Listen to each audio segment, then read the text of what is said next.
Day 17 of my devotional is the one I almost skipped writing. Not because I didn't have anything to say, because I did, and I didn't want to say it. It meant admitting something I hadn't said out loud yet. That somewhere in the middle of my grief, the people around me had quietly moved on, and I hadn't. Nobody did anything wrong. That's the part that made it harder to name. There was no fight, no falling out, just a slow return to normal life for them. Calls that used to come every few days started coming every few weeks. Check-ins turned into thinking of you. Texts on anniversaries, and then eventually silence even on those. Life picked back up around me while mine was still standing in the same spot.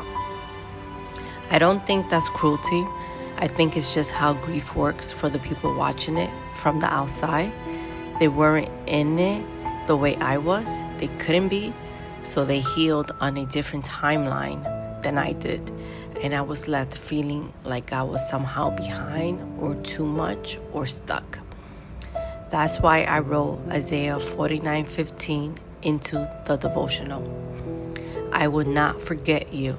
See, I have engraved you on the palms of my hands.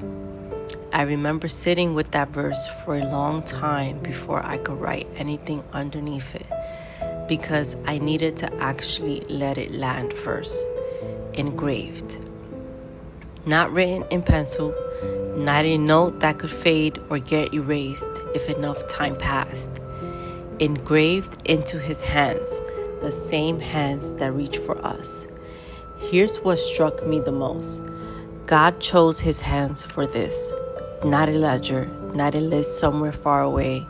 His hands, the place he uses to hold, to heal, to reach out.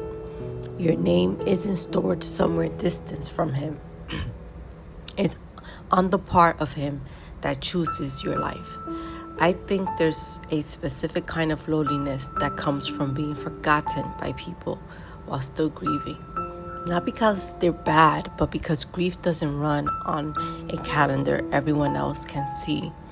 You don't get to explain to someone why month 14 feels heavy as week 2 sometimes.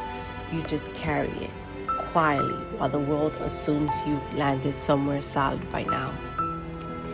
If that's where you are, if you're notice the check-ins slowing down, the casserole stopping, the anniversary nobody else remembered, I don't want to rush past that with you.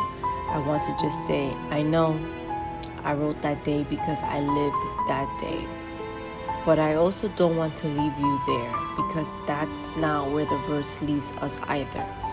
Being forgotten by people is real, and it allows to hurt.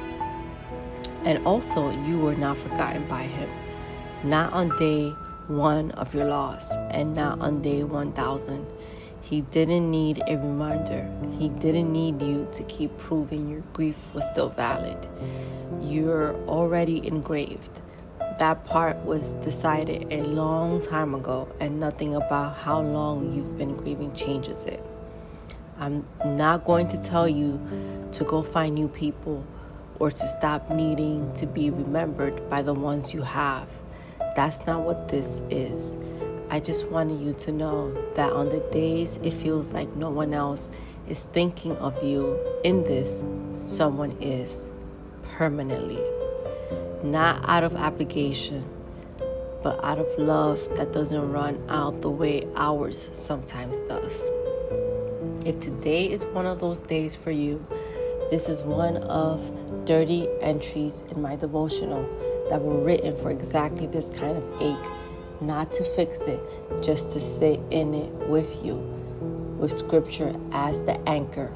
I'll leave a link below, along with some free scripture cards if you need something small to carry with you today. You are not forgotten. You were never forgotten. You're held in the one place that never lets go.